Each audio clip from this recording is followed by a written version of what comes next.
अस्सलाम वालेकुम दोस्तों, आज हम आपके लिए जो HVAC से रिलेटेड एक इंटरेस्टिंग और इन्फॉर्मेटिव वीडियो लेके आ रहे हैं। आज की वीडियो ये बेसिकली पार्ट 1 की वीडियो है।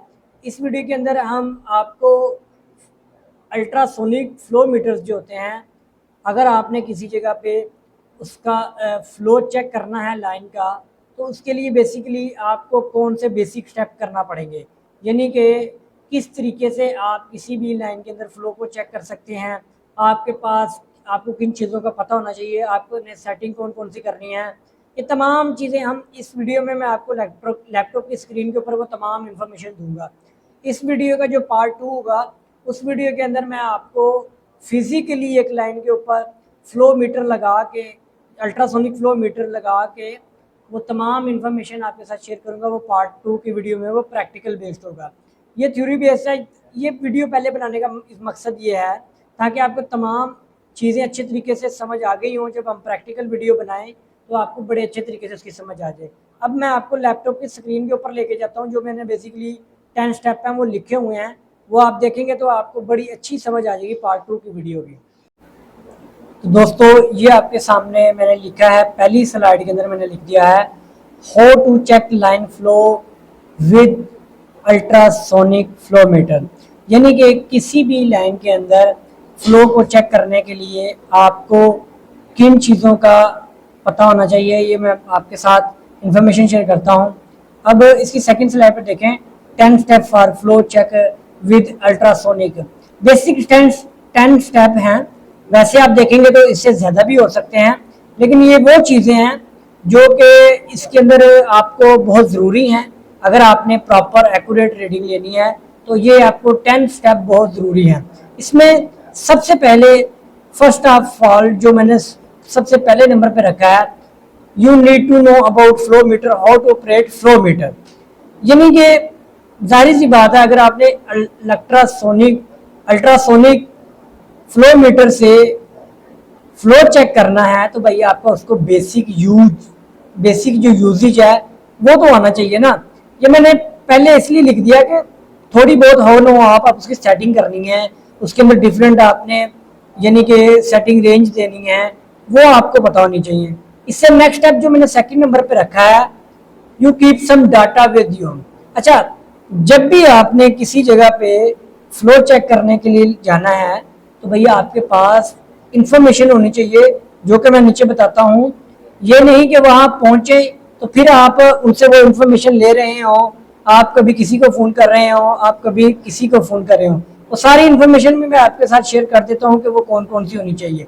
लेकिन ये मैंने सेकंड स्टेप इसलिए रखा है कि जब आप ये काम शुरू करने लगे तो आपको किसी किस्म का प्रॉब्लम फेस करना ना पड़े। अच्छा, इससे बाद रहता है हमारा, इससे नेक्स्ट स्टेप ये है जी, आपको सबसे पहले तो ये पता होना चाहिए कि भाई जिस लाइन का आप फ्लो चेक कर रहे हैं ना, आप बेसिकली फ्लो किस चीज़ के चेक कर रहे हैं। लिक्विड है, कोई भी लिक्विड हो सकता है, क्रूड ऑयल हो सकता है, डीजल ऑयल हो सकता है, फ्लो हो सकता है, वाटर हो सकता है, कंडेंसर वाटर, शील्ड वाटर, ये सारे वाटर में आते हैं। बेसिकली सिंपल चीज़ के आपको पता होना चाहिए कि लाइन के अंदर फ्लो क्या चीज़ कर रही है जिसका आपने इसको करना है। ये जब आप मीटर के ऊपर दिखाएंगे तो आपको वो सारी चीज़ें दे देगा, वो आपके साथ मैं नेक्स्ट वीडियो में शेयर करूंगा कि मीटर के अंदर बेसिकली ये मीटर किन किन चीज़ों के ऊपर कैपेबल होता है। लेकिन यहाँ पे बताने का मकसद ये है कि भैया आप ये इन्फॉर्मेशन करके जाएं कि आपने फ्लो किस चीज़ का चेक करना है। ये है थर्ड स्टेप। अब इससे नेक्स्ट में जल्दी जल्दी इसको कंप्लीट कर लूँ। इससे नेक्स्ट स्टेप जो है उसको मैंने रखा, you must be know what is the pipe material. ठीक है, आपको पाइप मटेरियल का पता होना जरूरी है। ठीक है, पाइप का मटेरियल अगर आपको पता नहीं होगा, आपकी रीडिंग एक्यूरेट नहीं। पाइप मटेरियल से क्या मुराद है कि भाईजान आपके पास, सॉरी ये मटेरियल, आपके पास मटेरियल जो पाइप जिसके ऊपर आपने अल्ट्रासोनिक सेंसर की मदद से फ्लो चेक करना है, वो आपका MS का है, HDP का है, PPR का है, PVC का है, और उसके अलावा कॉपर का है, माइल्ड स्टील का है। जो भी आपका पाइप है आपको उसके मटेरियल का पता होना जरूरी है। ठीक है, ये बहुत जरूरी चीज़ है कि आपको पता हो कि कौन सा पाइप आप यूज कर रहे हैं पाइप के लिए। उससे नेक्स्ट स्टेप है कि भाई आपको पाइप का साइज पता होना चाहिए कि जिस पाइप के ऊपर आप सेंसर लगा रहे हैं उसका साइज क्या है। बेसिकली उसके इंचेस में भी ले सकते हैं, एमएम में भी ले सकते हैं, लेकिन आपके पास उसकी इंफॉर्मेशन होना साइज के रिलेटेड ये बहुत जरूरी एक चीज है। उससे नेक्स्ट चलते हैं। ये था हमारा 5वां स्टेप। जल्दी जल्दी कर रहा हूं ताकि आपको किसी किस्म की टाइम आपका ना हो, ताकि हमने इसकी नेक्स्ट वीडियो बनानी है। जो इसका 6वां स्टेप मैंने रखा है वो ये है कि भाई आपको पाइप जो है आपने ट्रेस कर लिया कि एक तो आपको फ्लो पता चल गया, फिर आपको मटेरियल पता चल गया। इससे आगे भाई पाइप की जो गेज है वो शेड्यूल 40 है, शेड्यूल 80 है। उसकी जो गेज होती है वो आपको पता होना चाहिए कि शेड्यूल 80 का पाइप है या शेड्यूल 40 का पाइप है। ठीक है, तो ये एक चीज बहुत जरूरी है। ये जब मैं आपको फिजिकल मीटर के ऊपर ये सारे ऑप्शन दिखाऊंगा तब जाके आपको समझ आएगी कि ये भाई क्यों जरूरी है। ठीक है, उसके बाद आपको पता होना चाहिए पाइप का outdoor dia, outer dia, inner dia और वाल थिकनेस। अब यहाँ पे थोड़ी सी मैं डिटेल के साथ आपके साथ बात शेयर करने वाला हूँ। ये जो रेड गोल राउंड सर्कल देख रहे हैं, इसके ऊपर आप जो देख रहे हैं, जो हम किसी भी पाइप का बाहर की साइड से रीडिंग लेते हैं, जो कि ये सर्कल के बाहर की आउटर डाया की रीडिंग होगी, वो आपकी बाहर की होगी।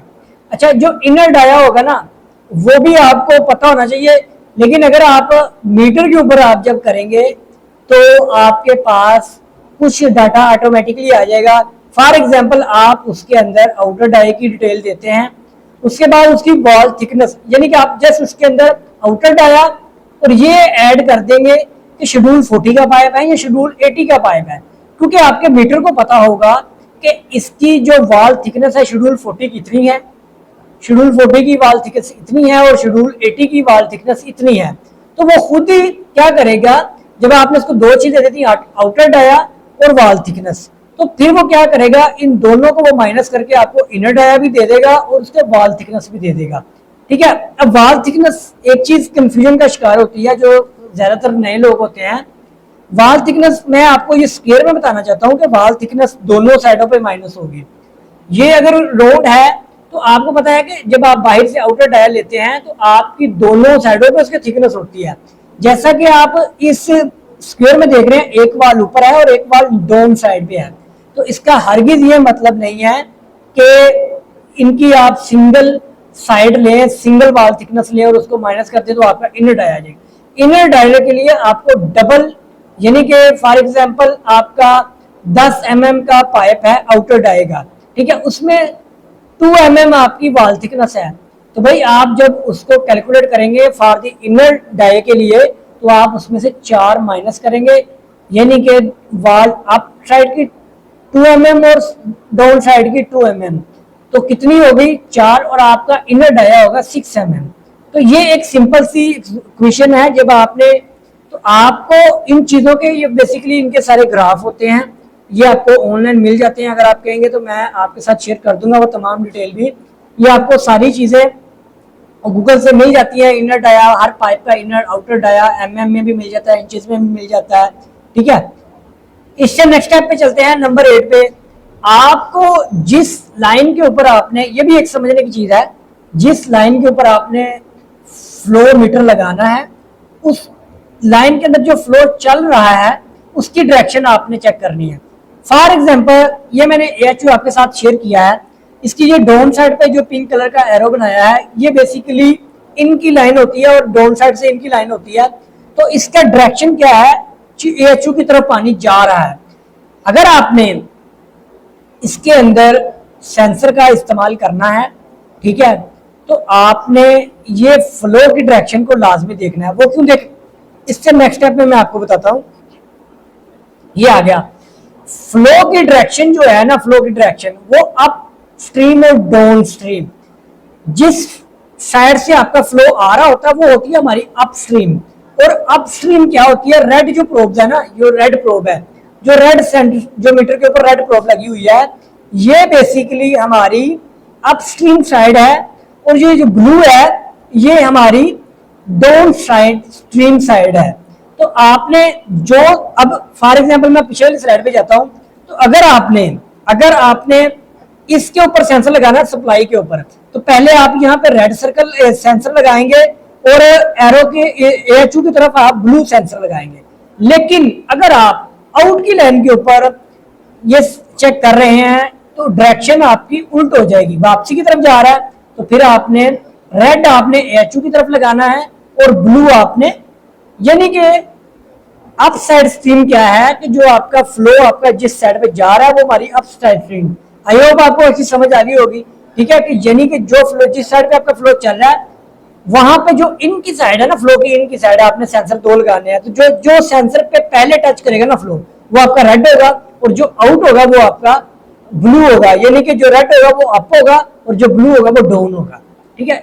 और अगर आपने आउट पे लगाना है तो वो उसके ब्रैक्स हो जाएगा, आपका AHU से निकल रहा है, आउट हो रहा है, तो एरो आपकी डायरेक्शन इस साइड पे होगी, फ्लो की डायरेक्शन उल्टा हो गई, तो फिर आपने AHU की तरफ आपने रेड लगाना है और दूसरी साइड पे आपने ब्लू लगाना है, क्योंकि रेड आपकी अप हो गई और दूसरी आपकी ब्लो हो गई, ठीक है। अब इससे नेक्स्ट चलते हैं, जो मैंने आपके साथ शेयर कर दी अप और डाउन स्ट्रीम। अब इससे जो नेक्स्ट स्टेप है ये है जी, आपको ये पता होना चाहिए कि भाई आपने जो फ्लो चेक करना है उसका मेथड क्या है। अच्छा, अब मैं इसके ऊपर मैं आपको जो प्रैक्टिकल वीडियो दिखाऊंगा ना, तो आपको सारी डिटेल भी डाटा भी शेयर करूंगा आपके साथ कि जी मेथड आप, फॉर एग्जांपल मैं आपको बता रहा हूँ कि 4 इंच की लाइन के ऊपर जो है उसके ऊपर हम जी मेथड इस्तेमाल करते हैं। जी मेथड है, वी मेथड है, एन मेथड है, डब्ल्यू मेथड है। ये बेसिकली मेथड है सेंसर्स की डायरेक्शंस के, ठीक है। अब ये आपके सामने एरो के ऊपर देख रहे हैं, ये सबसे पहले जी मेथड है। जी मेथड होता है एक सेंसर आप ऊपर लगाएंगे और क्रॉस बनेगा तो फिर आपका वो जी मेथड हो जाएगा। वी मेथड क्या होता है, वी मेथड एक सेंसर आप ऊपर दोनों ऊपर लगाएंगे लाइन के और वो आपका वी से जो अल्ट्रासोनिक रेज निकलती है वो वी की शेप की बनेगी, तो वो होता है वी। इसी तरह एन, तो एन भी आप अप डाउन लगाएंगे लेकिन वो आपका डिफरेंस बढ़ जाएगा, वो बड़ी लेंस के ऊपर होता है, वो अलग एक डिबेट है, वो मैं आपको नेक्स्ट वीडियो में इसी में सारी डिटेल आपके साथ शेयर कर दूंगा, कौन से साइज पे आपने कौन सा मेथड, कौन से आपने कौन सा, ये बेसिकली बनाने का मतलब आपके जहन में मेथड का होना जरूरी है, ठीक है, कि आपने कौन सा मेथड इस्तेमाल करना है। जब आपको मेथड का पता चल जाएगा तो भाई एक इससे जो नेक्स्ट चीज है कि आपके जो सेंसर के डिफरेंस होता है ना, ये आपको मिल जाएगा मीटर के अंदर। लेकिन कब मिलेगा, जब मीटर के अंदर आप लाइन का आउटर डाया और शेड्यूल 40 जब ये आप चीजें देंगे तो मीटर आपको रिवर्स में इसका आंसर देगा। एक तो आपको देगा, वो आपको पाइप का इनर साइज भी दे देगा, जब आप इसको साइज देंगे ना इसके डाये का, और आप इसको शेड्यूल 40 का, आपको इसकी वाल थिकनेस भी दे देगा, आपको इनर डाया भी दे देगा, और साथ साथ में सेंसर के डिफरेंस भी दे देगा कि आपके सेंसर कितने mm पे लगने हैं। ये भी एक यूनिक है कि आपको मीटर ही बता देगा, ये तमाम चीजें आपने करनी है। तो ये 11 स्टेप हो गए। आई होप आपको बड़े अच्छे तरीके से मैंने आपके साथ ये इन्फॉर्मेशन शेयर की। फिर भी ये 12 मिनट से 14 मिनट की वीडियो हो गई है, इसीलिए मैंने जल्दी जल्दी से बताया है तमाम चीजें। अगर आपने ये आपको समझ आ गई है तो अब मैं आपके साथ प्रैक्टिकल वीडियो, इस वीडियो का पार्ट 2 शेयर करूंगा। तो दोस्तों वीडियो अगर अच्छी लगी तो लाइक और शेयर लाजमी करें।